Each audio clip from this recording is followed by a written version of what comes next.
Bien. Sí, esto se puede hacer con, o sea, la diferencia entre un PLC y un microcontrolador es la protección que tienen. ¿Por qué se utiliza un PLC y no se utiliza un Arduino en un proceso industrial? Básicamente es porque el PLC está construido para esos ambientes que son agresivos. Los PLC tienen estándares de protecciones con antivibración, un cierto IP de protección contra el ruido electromagnético, de aislación, de disipación de potencia y demás que los Arduinos no tienen. ¿Sí? El Arduino, uno en la casa puede tener un Arduino porque no tiene absolutamente nada que sea peligroso. ¿Sí? Puede tener un PC, puede tener un Arduino. A lo que se refiere para los que no, no saben lo que estamos hablando, esto es un kit Arduino, ¿sí? Es un microcontrolador. Tiene entradas y salidas digitales, tiene conversores analógicos, uno puede meter una señal, un sensor y tomar tomarle el valor de un sensor analógico, una termocupla, lo que sea, y tenerlo en la casa y programar. No hay diferencia en sí, sí tiene que ver en sí lo que es programación, en programación entre comillas, no hay diferencia, no hay diferencia. De hecho, yo cuando estaba estudiante, mi proyecto final lo hice, que era un robot que se movía, elegía rutas. eh,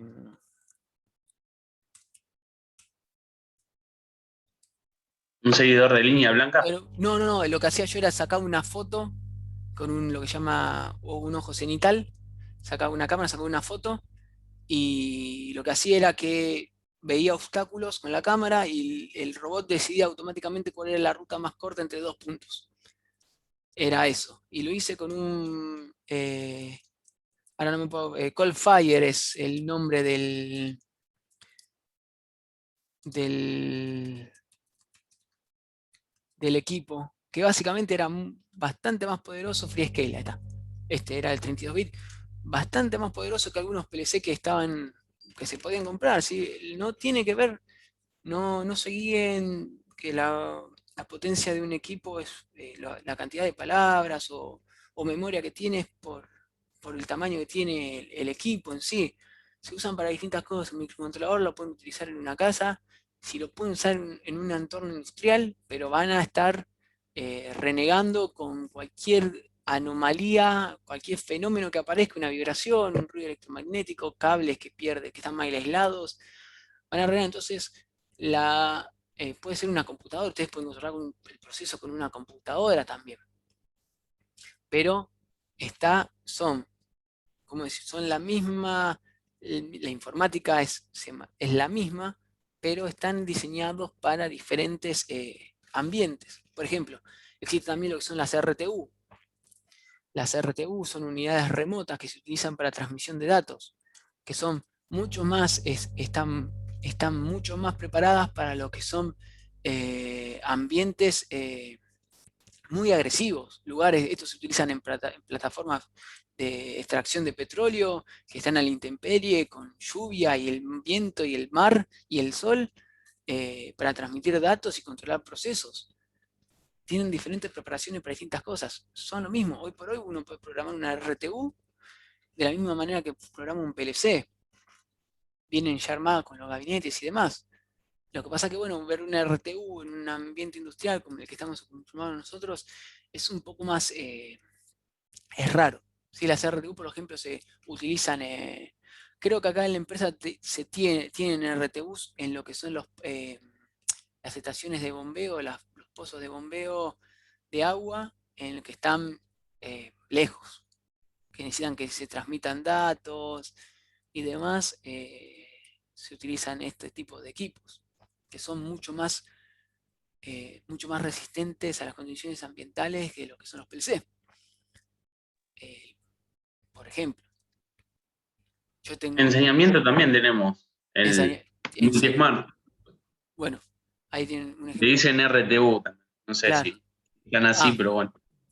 pero no, tienen las mismas cuestiones, sí tienen una CPU, tienen entradas, tienen salidas, tiene módulos de comunicación, si acá se fijan, tiene diferentes módulos de comunicación, alimentaciones, demás, no varía mucho, están preparadas para distintas cosas, y por lo general las cosas para distintas que la temporada es el ambiente donde se van a poner. Por ejemplo, yo un PLC, este PLC de Schneider de M221 jamás lo podría poner cerca de un tanque de cloro o un ambiente donde hay mucho cloro porque lo reviento. No está preparado para eso.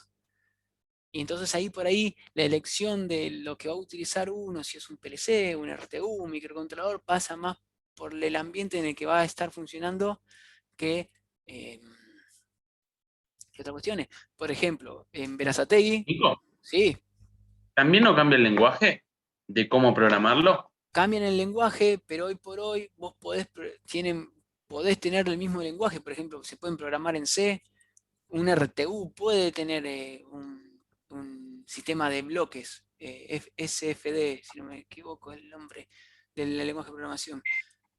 Porque yo una vez programé en Assembler y era un Sí, quilombo bárbaro. vos Sí, podés, pero no. no, está bien, podés programar en, o sea, el assembler, para que él nos, esto está bueno que se haya dado el assembler es el lenguaje de mínimo nivel que uno puede tener para comunicarse con una máquina.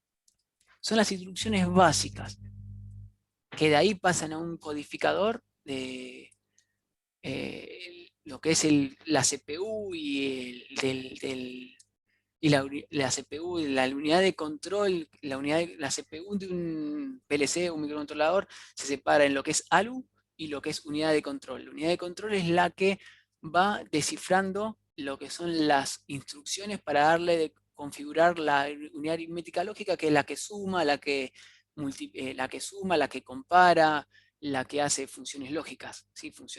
Es exactamente lo mismo. La unidad de control le dice al ALU cómo configurarse.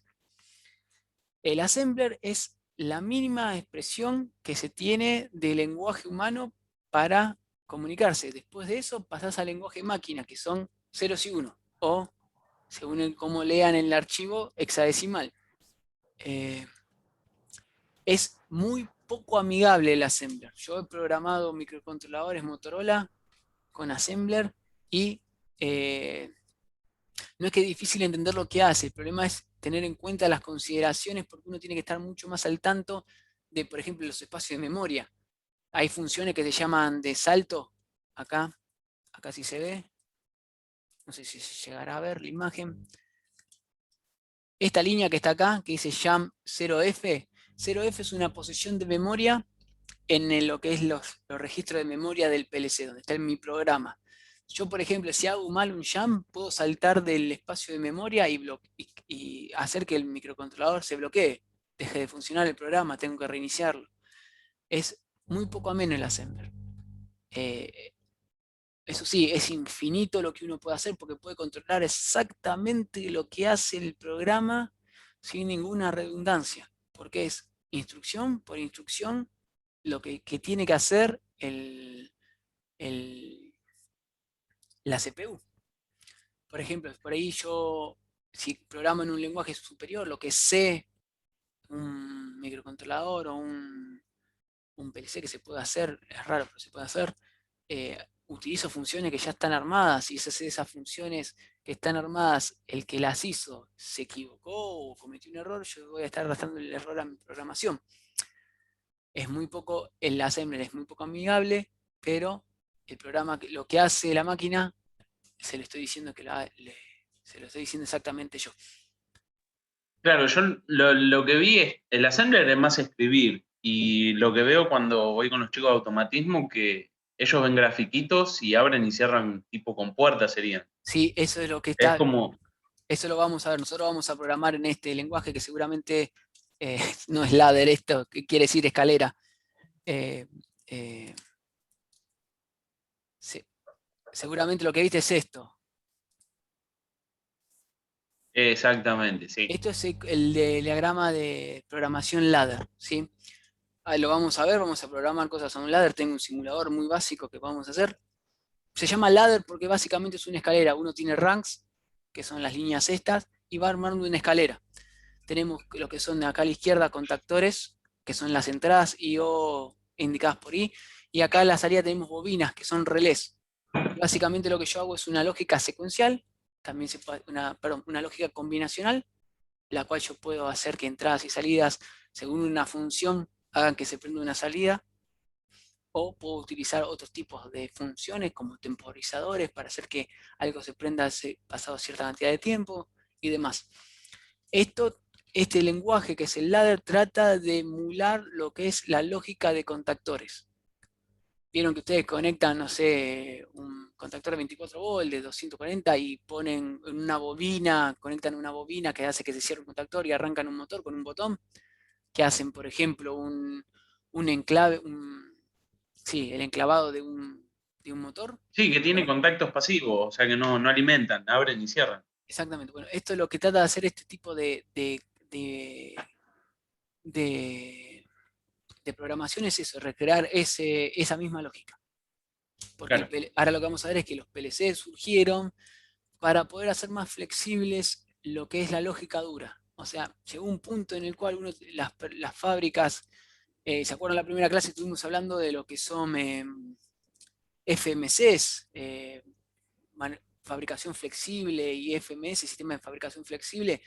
Llegó un punto que las empresas necesitaban tratar de cambiar lo que es la lógica de funcionamiento de los equipos, de los CNC, de los brazos, demás.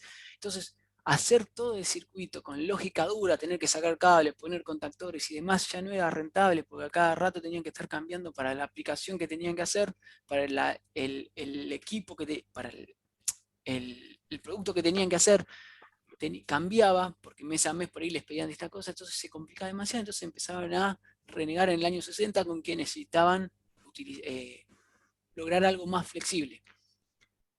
Achicó mucho la falla también.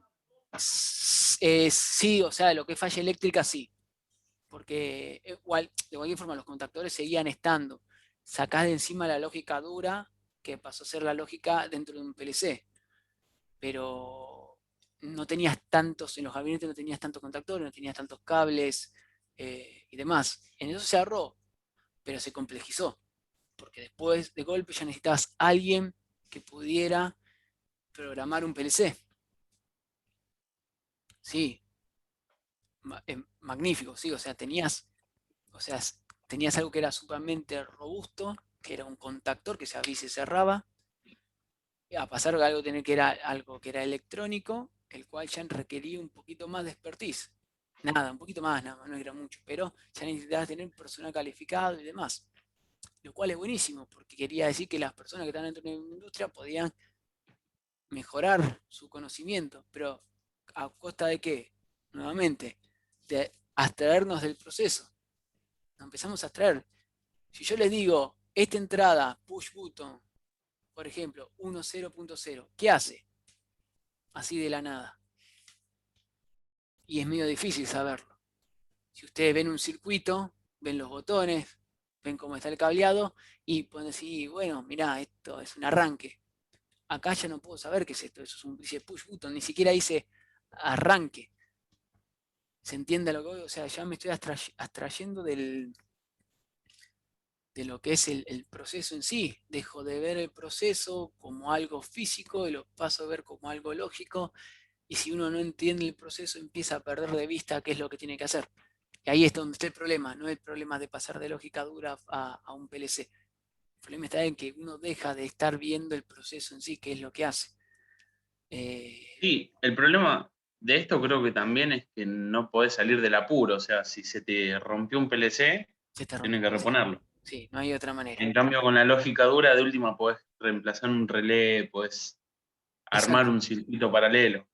¿Es mejor, es peor? No, es distinto.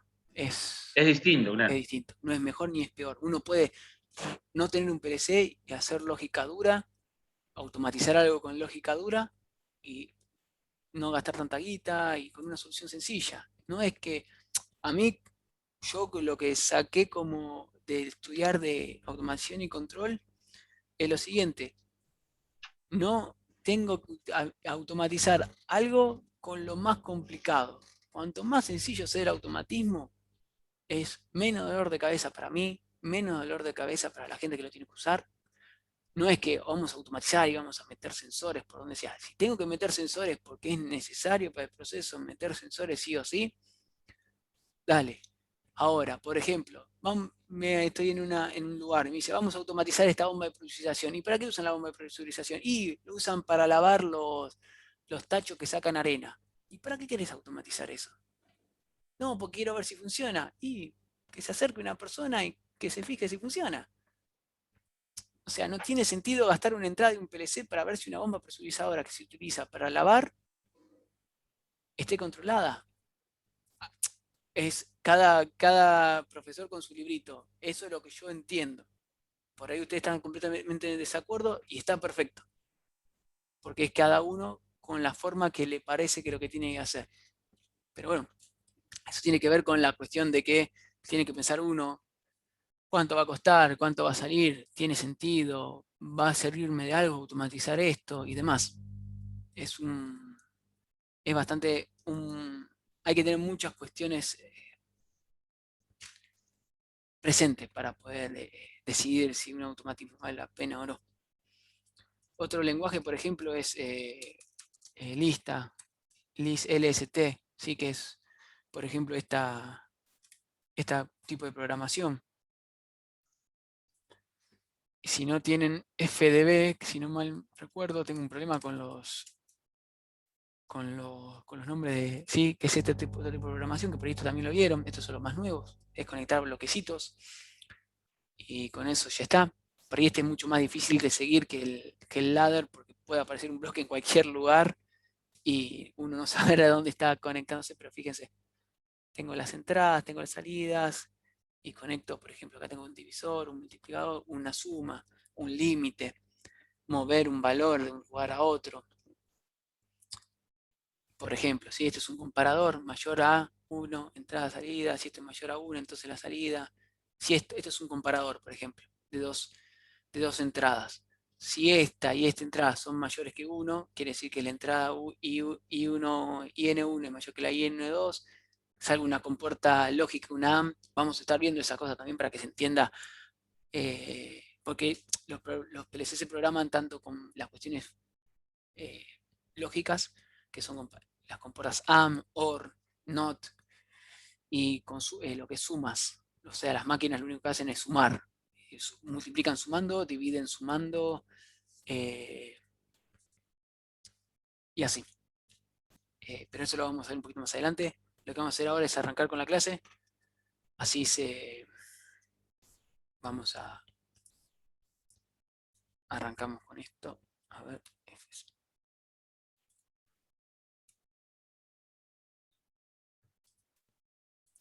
bien, ahí están viendo toda la presentación. Sí, se ve. Perfecto. Sí, sí, se ve. Clase 4, conexionado de entrada. Ya vimos lo que son sensores, lo que es acondicionamiento de señales. ¿Qué más vimos? Ya me olvidé. Estamos bien. Clase 1, la introducción, sí. Clase 2, sensores. Clase 3, acondicionamiento de señal y conexionado. Después vamos a empezar a lo que son conversores analógicos digitales y valores de señales de entrada, ¿sí? Conexión de entradas. Estos son algunos lineamientos y algunas cuestiones que uno tiene que tener en cuenta a la hora de poder comunicar un sensor con un PLC y qué fenómenos pueden afectar a mi lectura de un sensor y qué cosas no hay que hacer o qué cosas hay que tener cuidado cuando uno conecta un PLC. Las buenas prácticas serían.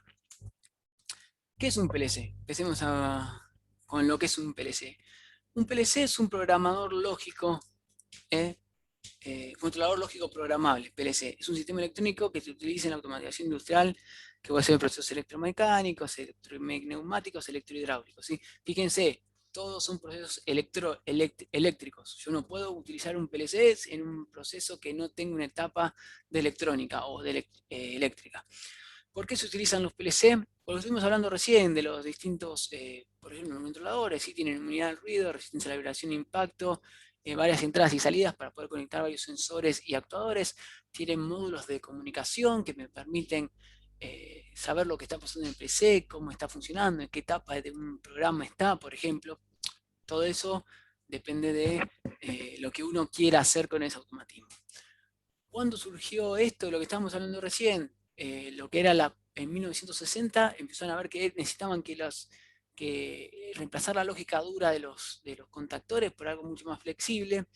Y el primer PLC que se creó fue el proyecto 84 de la empresa Bedford Associates.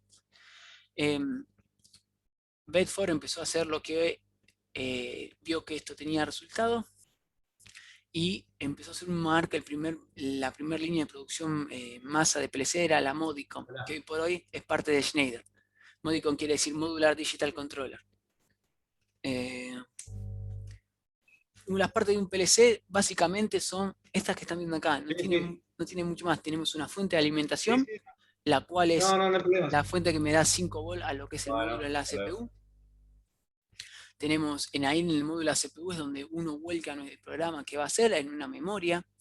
Y básicamente a ese módulo de CPU lo que uno hace es adosarle módulos de entradas digitales y salidas analógicas, que están conectadas en un rack, ustedes se fijan ahí. Uno va acoplando directamente uno atrás del otro los módulos de manera muy sencilla, no hay mucha diferencia, no es muy difícil lo que se hace. Acá yo encontré en internet un video de lo que es la empresa Schneider en España, que explica muy sencillamente cómo se conecta, por ejemplo, los módulos de un TM221, que es un PLC de Schneider, ¿sí? Esta es la hoja de datos que vamos a ver posteriormente. Lo que quería mostrarles es esto. No hay nada, hoy por hoy no es difícil, antes por ahí tenía que haber ciertos recaudos en la hora de conectar los módulos, pero hoy por hoy lo que se hace es, uno busca en internet, busca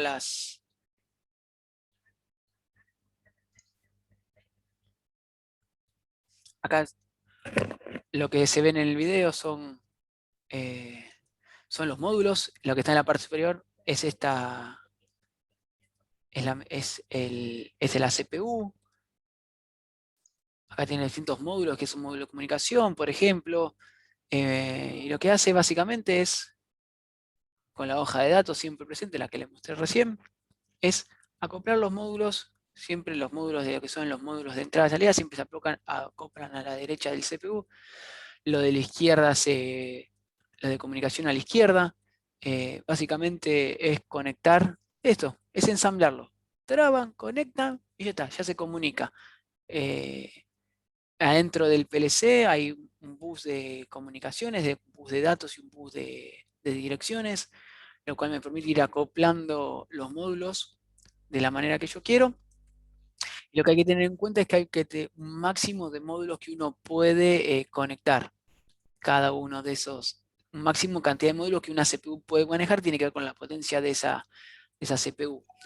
Acá lo que está diciendo es lo de la familia, sí, que son los TM y los TM3, una consideración de cómo conectarlos. Los TM3 no pueden conectarse nunca a la izquierda de los TM2, porque tiene un problema de lo que son los buses de entrada-salida, los buses de direcciones, porque se dejaron de comercializar, pero Schneider como intentó, son mucho más lentos.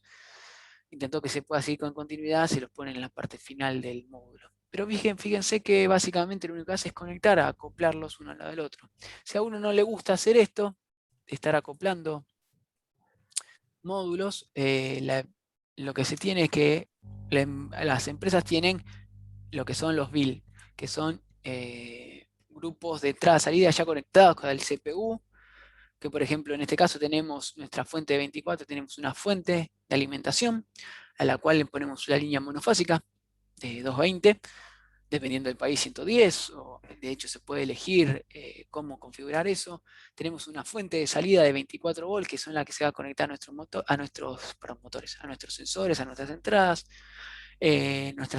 digitales en este caso, sí que están, acá son 14 entradas digitales, o algo que tienen que entender en todos los sistemas digitales, en cualquier sistema digital siempre se empieza a contar desde el 0.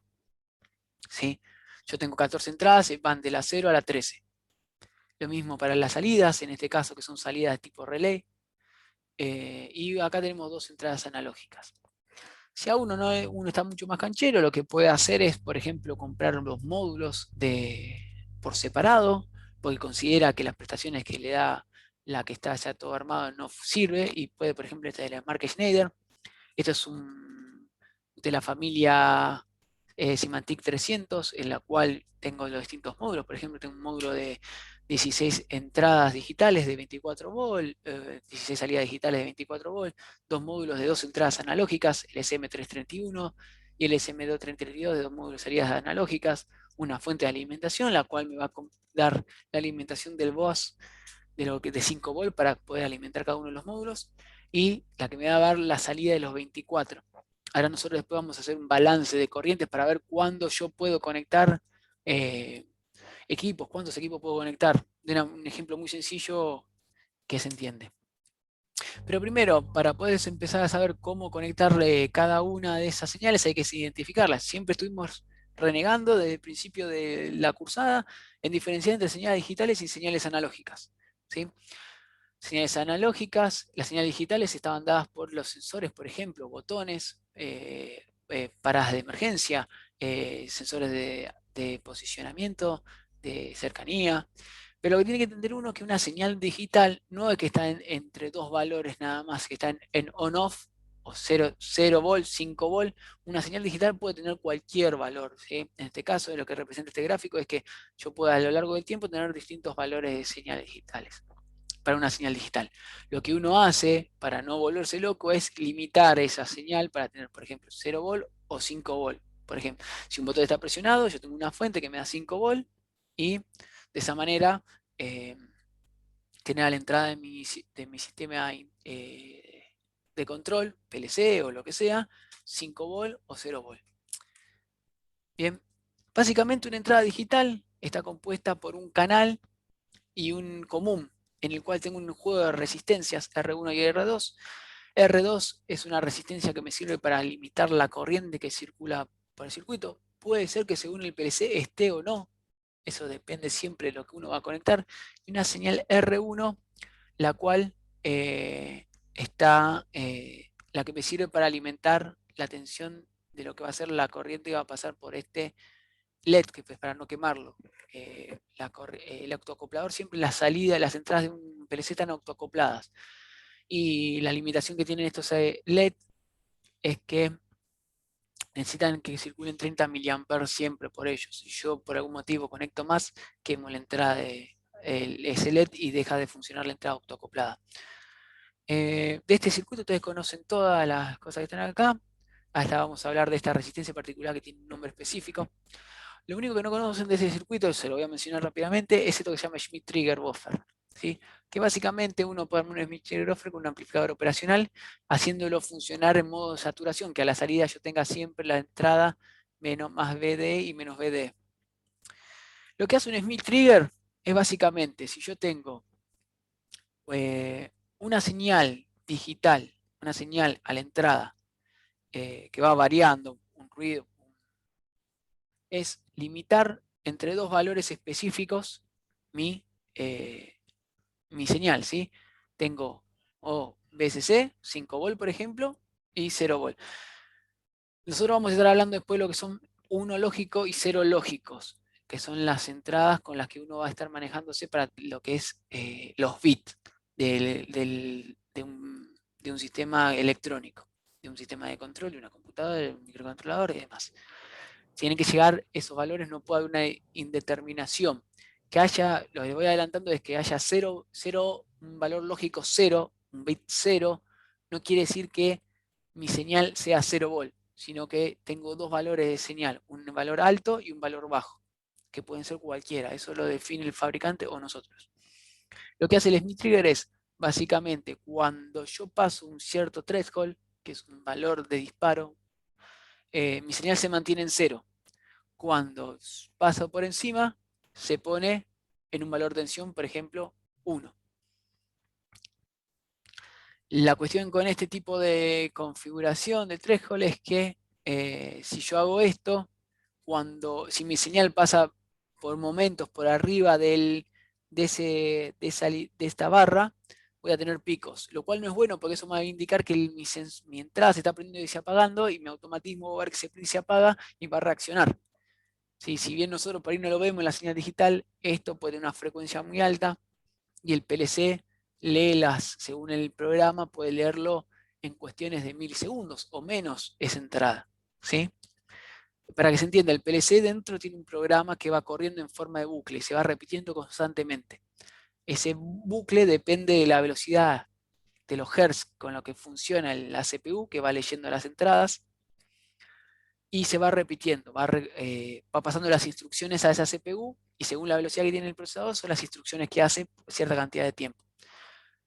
Esa velocidad puede ser de milisegundos. Yo puedo hacer un programa y el PLC está recorriéndola cada, no sé, un milisegundo, todo en un programa, o menos. Entonces, estos cambios que parecen que para nosotros son mínimos, el PLC los ve. Entonces, ¿qué es lo que se busca? Que estas cuestiones así no aparezcan. Entonces, por lo general, estos Schmitt trigger lo que se hacen es tener dos valores de threshold, que son uno bajo y uno alto, para los cuales, cuando yo paso por encima del valor del threshold, upper threshold, que es el que está con la línea rosa, se mantenga por arriba, se mantenga en un valor fijo, y cuando estoy por debajo, ¿sí? Cuando paso por debajo, me voy al valor al que está por valor bajo. ¿Sí? Fíjense que los valores que están en el medio no hacen absolutamente nada con mi salida. Para que se vea, armé acá un circuito de cómo funciona este circuito. No es mucho más complicado de lo que estuvimos viendo, ¿sí? Lo único que hace esto es saturar, el juego de resistencia que tengo es saturar la salida para que trabaje entre 9 volt y 0 volt. Este circuito que está acá es un inversor, sería un amplificador en modo inversor, que lo que hace es tener este juego de resistencias en la parte inferior para elevar la tensión y que no me quede negada. ¿Se acuerdan que el amplificador inversor lo que hacía era negarme el valor de tensión y aparecía por debajo del eje del gráfico? Yo tengo a mi entrada acá una tensión de 1.9 volt, ¿sí? Y lo que hago es, si yo voy haciendo variar esta tensión, que es la de color rojo, lo que van a ver ustedes es que empiezo a aumentar en el gráfico la tensión hasta que en un cierto punto del threshold, ¿sí? Lo que estamos viendo nosotros, lo que nos importa es ver la señal de color rosa, ¿sí? Yo cuando aumento el valor, hasta cierto punto, ¿alguien tiene abierto el micrófono, gente? Javi.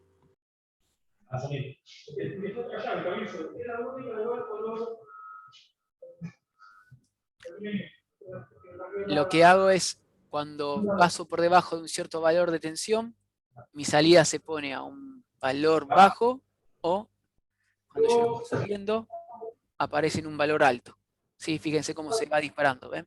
Esta línea que está acá azul era básicamente para que vean cómo funciona el threshold cuando no tengo este corrimiento acá con este juego de resistencias, y que funciona en forma invertida.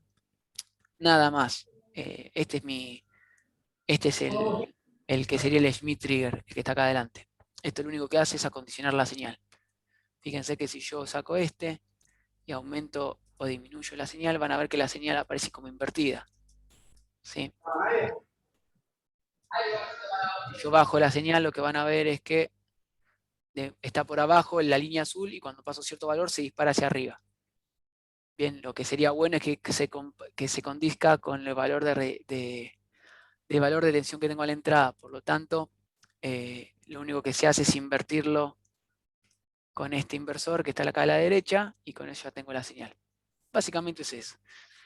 Es importante, no solo para que vean cómo es lo que funciona, y si ven lo que es esto, que ven esto que es un Schmitt trigger, sepan lo que hace. Básicamente lo único que hace es mantenerme mi valor de tensión entre dos valores fijos. Para empezar a poder conectar lo que son los PLC, hay que tener en cuenta que las entradas de un PLC pueden funcionar de dos maneras, o de una sola. Eso depende del fabricante. Las entradas de un PLC, las entradas digitales de un PLC, tienen dos modos de funcionamiento que están definidos como sourcing o como sinking. ¿Sí? Uno es fuente, y la traducción diría fuente o sumidero.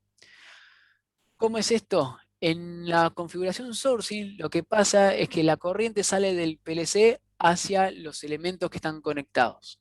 En la sinking lo que sucede es que la corriente entra desde los elementos que están en el campo al PLC. Fíjense, en la parte inferior nosotros tenemos los canales de izquierda y derecha que son los mismos, pero en la parte inferior lo que sería el común de la conexión está como ves BDC en el sourcing, o sea, yo estoy inyectando una tensión en este punto que hace que circule una corriente, y en el sinking tengo un común que es por lo general tierra, que lo que hace es que todas las corrientes tengan una diferencia de potencial más grande y hace que la corriente vaya hacia este sea el común. Depende del fabricante, ¿sí? Por lo general, hoy por hoy, si uno mira la hoja de datos de un PLC, esta es la hoja de datos de un Modicon 221, ¿sí? No dice el modelo, no lo tengo ahí, ahora cuando abramos la hoja de datos lo vamos a ver, que lo que hace es, lo que uno tiene que fijarte es, cuando empieza a ver la hoja de datos, es el modo en que funcionan las entradas para poder conectarlo. Si se fijan acá, tengo marcado lo que es Discrete Input Logic, que es Sync o Source, positivo o negativo. Eso me está refiriendo que el PLC puede transformar en cualquiera de estos dos modos. Bien, lo único que sí, que una vez que elijo uno de esos modos, me tengo que mantener con todas las entradas con ese modo, salvo que cada una de estos canales tenga una salida, cierre de circuito, tenga un común por separado, cosa que no pasa. Si nosotros abrimos la hoja de datos del TM221CR24R, ¿sí? Tenemos los primeros lineamientos, lo que son los principales, cuál es la fuente de alimentación, las entradas que tiene, el tipo de... cómo están compuestas las entradas. Tengo dos entradas analógicas, ¿sí? Que funcionan de 0 a 10 volt. Tengo además que las salidas son normales abiertos, relé normales abiertos, 10 relés de salidas, la tensión discreta de la salida, esos relés funcionan de 5 a 250 volt o de 5 a 125 DC, eso tiene que ver con las tensiones eficaces, las que estuvimos viendo en las clases anteriores. Y si uno empieza a fijarse, tiene todas estas cosas que tiene que entender de un PLC para poder programarlo, que son muchas veces cuestiones de programación, cuántas veces se puede programar, la frecuencia de cambio, las operaciones. Si uno sigue buscando, esto que le estaba mencionando recién está, por ejemplo, le dice cuál es el soporte en lo que se monta, la altura, el peso, las normas que aguantan de ambiente, ¿sí? Las aislaciones que tienen, la resistencia eléctrica, descargas electrostáticas. Uno tendría que leer todos estos protocolos para poder saber a lo que estamos hablando. Y si sigue bajando, y busco, por ejemplo, porcentaje de relativo de humedad en el cual funciona entre 10 a 95 por ciento de humedad, perdón, cualquier cosa. Y si sigue bajando, y sigue bajando, a ver, creo que tiene, por ejemplo, las dimensiones de cómo se monta el equipo, cómo ponerlo